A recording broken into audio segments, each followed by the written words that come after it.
Okay, well, we have just about some time for a very, very quick round of questions. So I'm going to group you. I want to ask a question to our policymakers, first of all. And that is to return to the theme of this panel, which is Greece's leadership role. And there are two ways of leading. One is to be at the top of the ranking in various measures. The other is to have ideas, policies, technologies that you can transfer to others, so that you can act as a stimulus, if you like, to other areas and other countries. In the context of the second of those, Deputy Minister, what can Greece bring to the table in the European context that other countries can learn from? Yeah, well, I want to pick on both things. One, in terms of technologies, we have a vibrant industrial sector in Greece that is active in cables and pipelines that have traditionally been focused on natural gas but can carry hydrogen and CO2. We have solar water heaters that have been mentioned already. We have a nascent battery industry. We have the building blocks of the transition in terms of aluminum and cement. We have a vibrant minerals industry here that creates a number of the products that find their way into applications for the green and digital transitions. So even though we're a small country and people don't usually associate Greece as being an industrial powerhouse, in our own way we are. We're not incredibly diversified. We don't have leadership role in 20 different industries, but in the areas where we do have industrial groups, they're actually quite significant. Even the refining sector, which is something that people in the Greek economy don't talk about as much. Refiners are one of our leading exporters, and we actually have seen the share of Greek refining in the European space increase over time as our refiners in Greece have become more competitive relative to their peers in the EU. So when we talk about the transition of the refinery sector into new products, we see that we can lead the way with some of the developments that our refiners are doing. So in terms of industries and products and sectors, we feel that we have something to bring to the table. And in terms of ideas, we also think that we have a lot to bring to the table in terms of thinking about cost effectiveness, thinking about technological neutrality, thinking about the integration of our markets. We talk about the price in Europe being very high, the price of electricity, where we talk about curtailments, where if you look at the map of Europe, you can see one country that may have triple-digit prices, and 3-4 countries away, prices can be at zero at the same time. This tells you that this European market is not quite complete. And this idea that if you actually bring the resource of Europe together, if you combine solar and wind and offshore wind and hydro and nuclear and biomass, if you bring them all together into one coherent single market, then you can actually have competitive energy. That is something that we are very passionate about, and it has required a huge amount of advocacy and analysis at the European level in order to get other countries and the European Commission to sort of articulate policies that go in that direction. Okay, thanks very much. Yannis, the same question to you, really. Τρεις πολύ σύντομες απαντήσεις. Πρώτον, όπως ήδη είπαμε, η Ελλάδα έχει δυνατότητα. Μεταλλική βιομηχανία, καλώδια, ορυκτές πρώτες ύλες, ψυξιθέρμανση, ναυπηγεία. Έχουμε λοιπόν μια σειρά από τομείς που θα πρέπει κάποιος να τους συντονίσει σε μια λογική διαμόρφωσης ενός κλάστερ πράσινης μετάβασης, όχι derailed, όπως λέει το πρόγραμμά μας, η συνάντησή μας, αλλά η οποία πραγματικά θα ξαναμπεί στις ράγες. Πρώτη παρατήρηση αυτή. Δεύτερη παρατήρηση. Δεν πρέπει να ξεχνάμε. Ο κύριος Σταμπολής ορθά είπε ότι η Ευρώπη και η Ελλάδα, όταν λέω Ευρώπη, πάντα και η ελληνική κυβέρνηση δεν εξαιρείται της κριτικής, έχουμε βγάλει εκατομμύρια σελίδες για τον ηλεκτρισμό, κυρίως για τις ανανεώσιμες πηγές, και 0 σελίδες για το heating and cooling. Επιτέλους ξύπνησε, εγώ έχω μιλήσει πολλές φορές με τον Επίτροπο, τον Dan Jorgensen, ετοιμαζόμαστε να βγάλουμε επιτέλους και λογική και πολιτικές για το heating and cooling, που είναι το 50% παρακαλώ της κατανάλωσης ενέργειας, ενώ ο ηλεκτρισμός οριακά είναι το 20% και το άλλο 30% οι μεταφορές. Δεύτερη παρατήρηση αυτή. Τρίτη παρατήρηση, ευτυχώς η Chevron και η ExxonMobil ξύπνησαν τις ελληνικές κυβερνήσεις που κοιμόντουσαν την τελευταία δεκαετία και η Ελλάδα φιλοδοξεί να γίνει ένας τροφοδότης της υπόλοιπης Ευρώπης σε φυσικό αέριο. Προσοχή όμως για τα ανανεώσιμα. Και απευθύνομαι σε όλες τις φίλες και όλους τους φίλους μας ακούν. Επενδυτές για πράσινα έχουμε μια χαρά. Περίπου τριπλάσιους από ό,τι χρειαζόμαστε. Εκεί που έχουμε το τεράστιο πρόβλημα είναι σε δύο θέματα. Δίκτυα και αποθήκευση. Στην αποθήκευση, με κίνητρα της κυβέρνησης και των κυβερνήσεων, πιθανά να μπορεί να λυθεί το πρόβλημα. Έχω επιφυλάξει, γιατί η ελληνική κυβέρνηση ήδη 2 φορές έχει αναστείλει τους περιορισμούς. Στο μεγάλο θέμα όμως των δικτύων που θα απορροφούν την πράσινη ενέργεια και που θα την μεταφέρουν, πρέπει να σας πω ότι εάν δεν συνεννοηθούμε με τις τοπικές κοινωνίες, οι οποίες πρέπει να έχουν κίνητρα, πολύ συγκεκριμένα, ορατά, όχι μόνο περιβαλλοντικά, αλλά και οικονομικά, τότε κανένας φιλόδοξος στόχος δεν πρόκειται να υλοποιηθεί. Με αυτές τις σκέψεις θέλω πραγματικά να πιστεύω ότι συναντήσεις σαν αυτή τη σημερινή μπορούν πραγματικά να μας βοηθήσουν. Και ευχαριστώ πολύ για την πρόσκληση. Fingers crossed. Okay, let's move along to our 3 industry representatives. Forgive me for grouping you all as one. I know that you all have very different roles and represent different organizations, but for the purpose of my question, I think I can address all 3 of you together. And again, I'm afraid I have to ask you to be brief, but we have 2 policymakers here. Imagine that you're in such a forum where you have 2 politicians, one local, domestic, and one regional in Europe, and you could put to them a single point that you would like them to address as a priority that would be useful in your mission. What would that single point be? Let's start with you.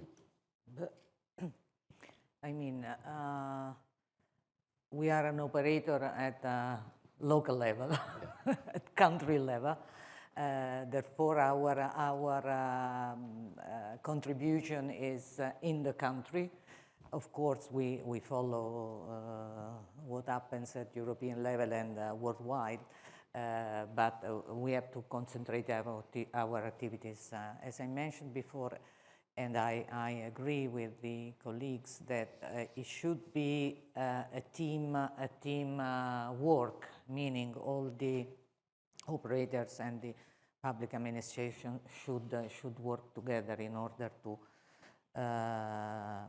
to facilitate and to accelerate the processes. As I said before, the balance between the different technologies is a point to be taken into consideration, to address. To rely only on one technology could be very risky and also more expensive.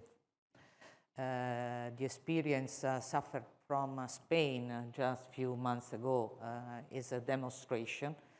Of course, this balance has to be created in a way that is effective for the country in terms of costs, in terms of competitiveness, and in terms of course, cost means also affordability for families and companies and industries.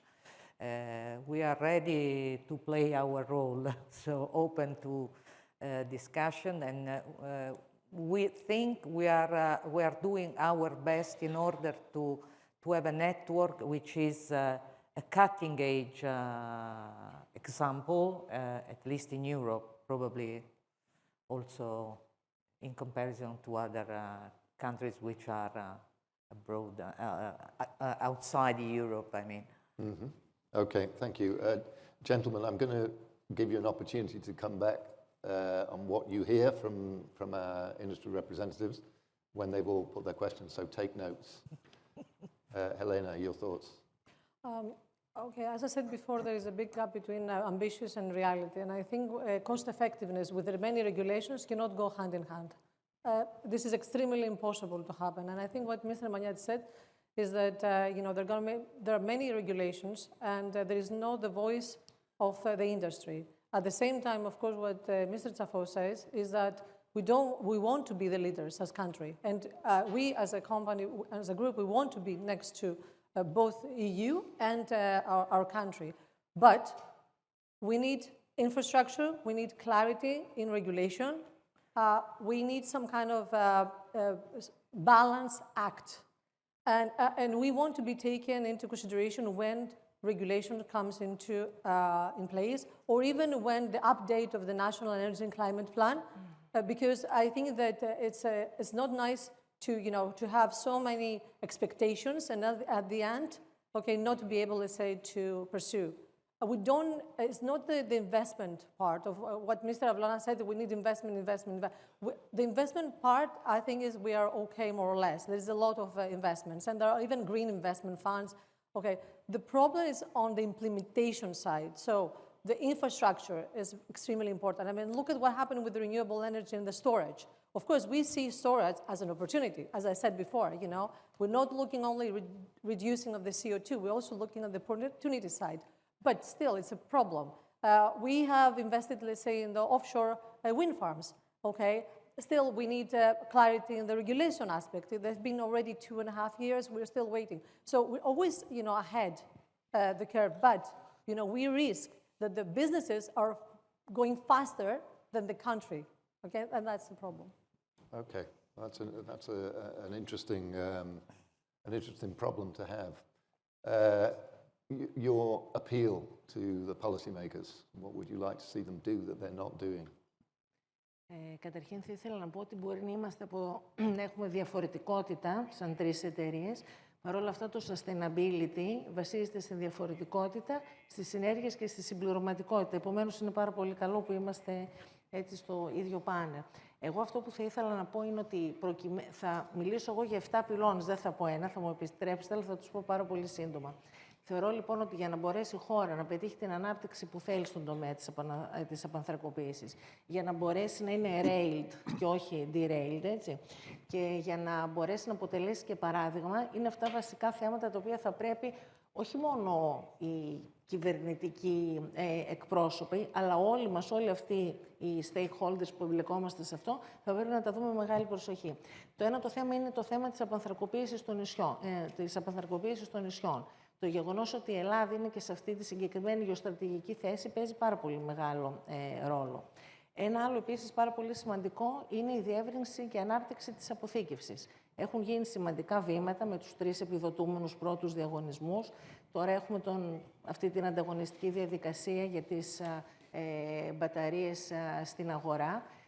Παρόλο που υπήρξαν κάποιες καθυστερήσεις, εγώ αυτό που θα ζητούσα είναι και τα αποτελέσματα αυτής της ανταγωνιστικής διαδικασίας να βγουν στο συντομότερο χρονικό διάστημα και μετά στη συνέχεια και οι υπεύθυνοι φορείς, ο ΔΔΕ και ο ΑΔΜΙΕ, να μπορέσει να δώσει πάλι σε σύντομο χρονικό διάστημα τους όρους σύνδεσης, ούτως ώστε να πετύχουμε σαν χώρα το στίχημα της αποθήκευσης.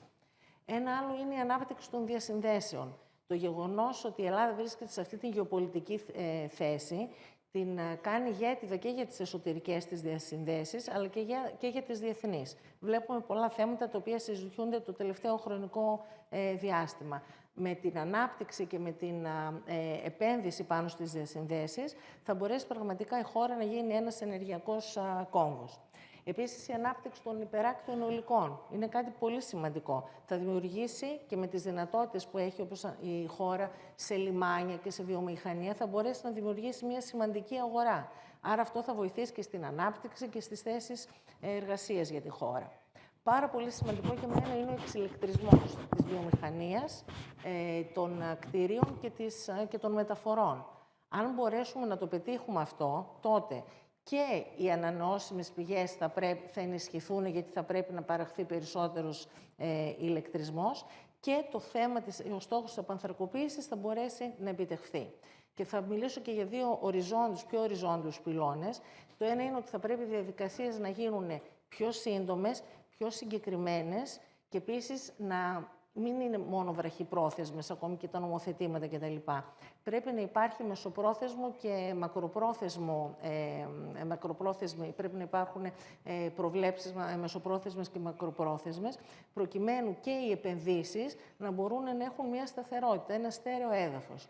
Και το τελευταίο είναι η ενημέρωση, η εκπαίδευση, έτσι, και η εμπλοκή των τοπικών κοινωνιών. Βλέπουμε ότι πάρα πολλά, όπως και οι διασυνδέσεις που μίλησε ο κύριος Μανιάτης, σταματάνε λόγω του αρνητισμού, που ο αρνητισμός προκύπτει από το ότι δεν γνωρίζω. Είναι λοιπόν πάρα πολύ σημαντικό αυτό. Είπα πολλά, αλλά αν τα πετύχουμε όλα αυτά, νομίζω ότι θα έχουμε τα καλύτερα αποτελέσματα.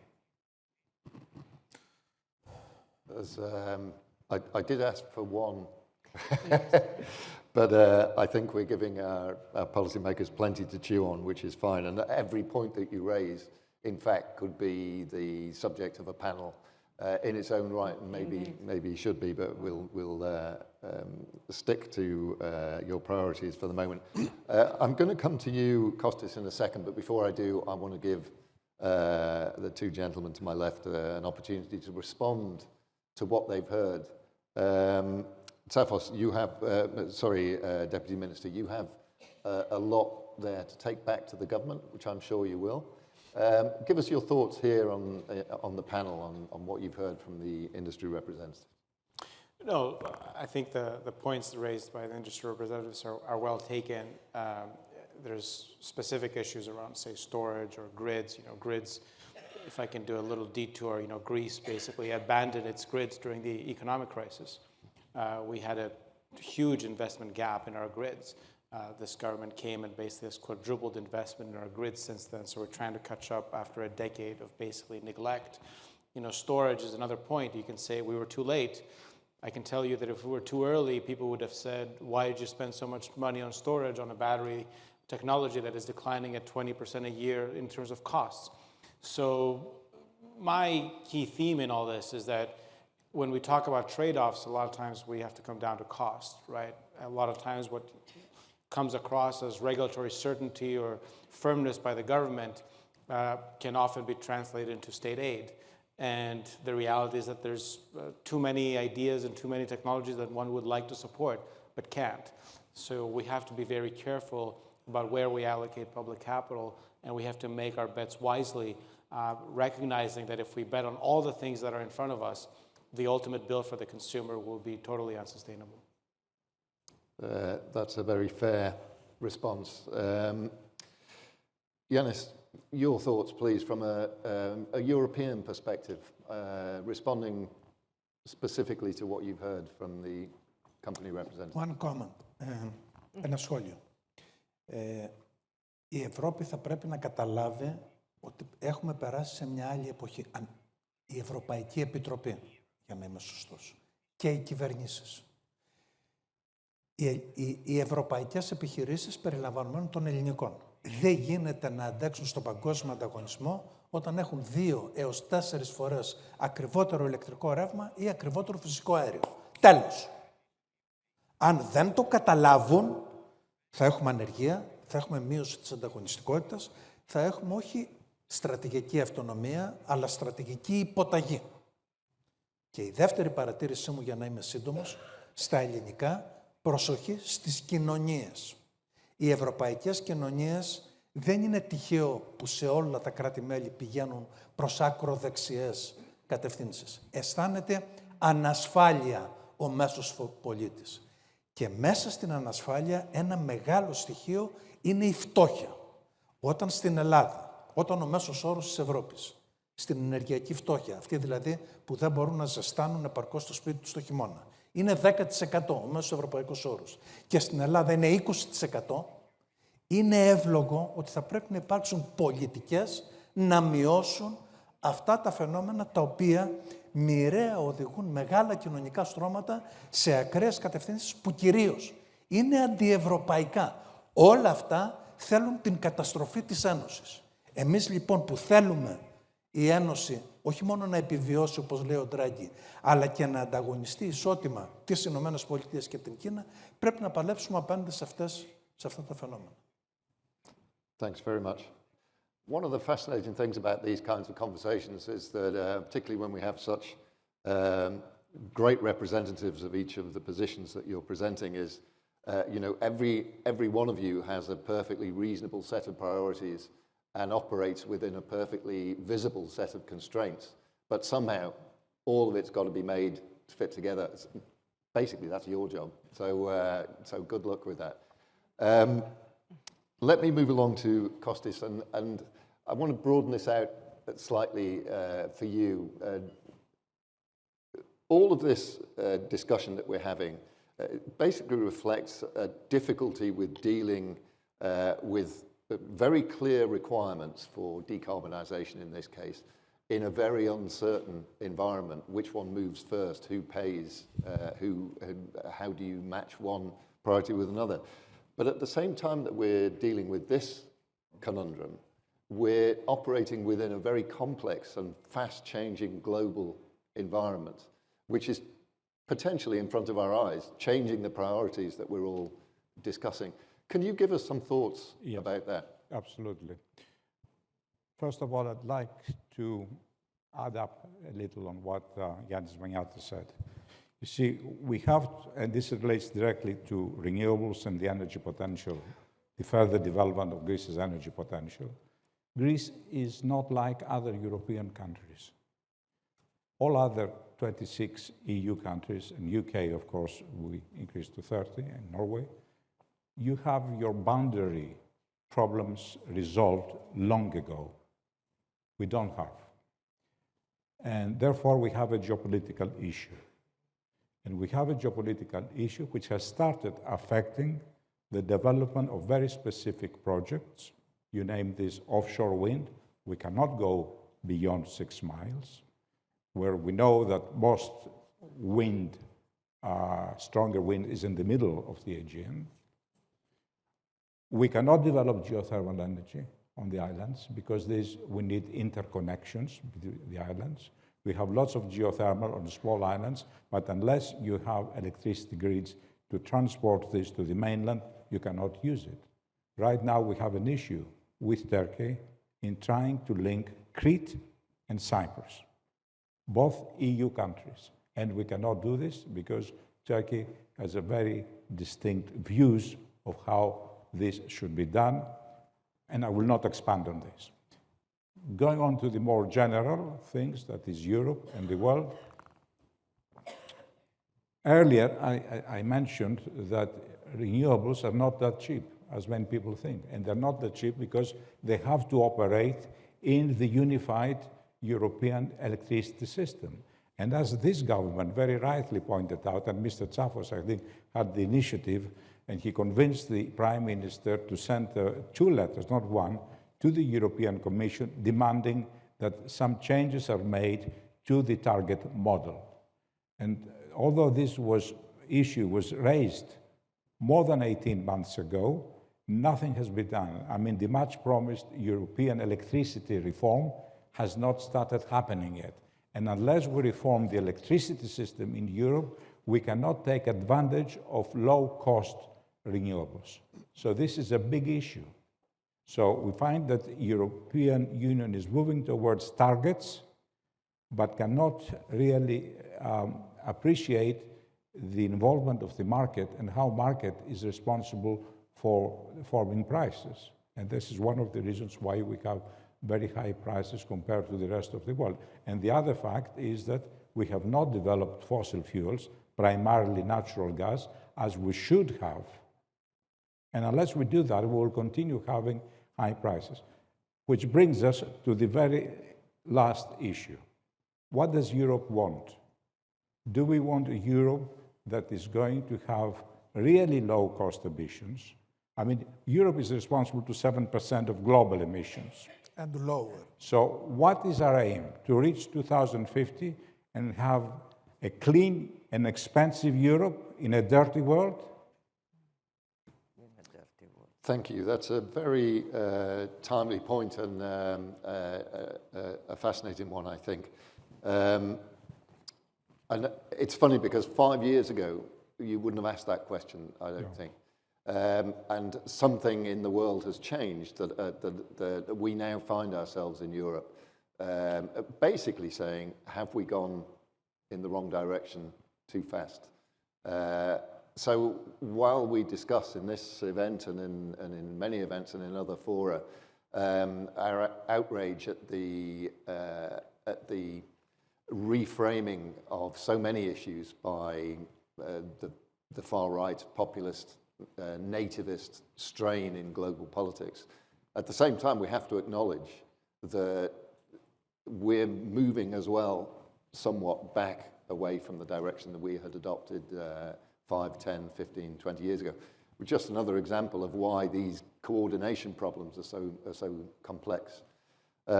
However, having spoken to all of you, I'm optimistic that Greece is in a great position to take a lead on this, because it has such fine people, such fine exponents of their specialities available. So with that, we're going to have a much broader conversation on the next panel about geopolitics, and that's going to be another busy panel. So I'm going to close this one at this point, but I'm immensely grateful to all of you, because there were a lot of us. We had a lot of ground to cover, and I think we did it very well. So thanks very much indeed. Thank you. Thank you.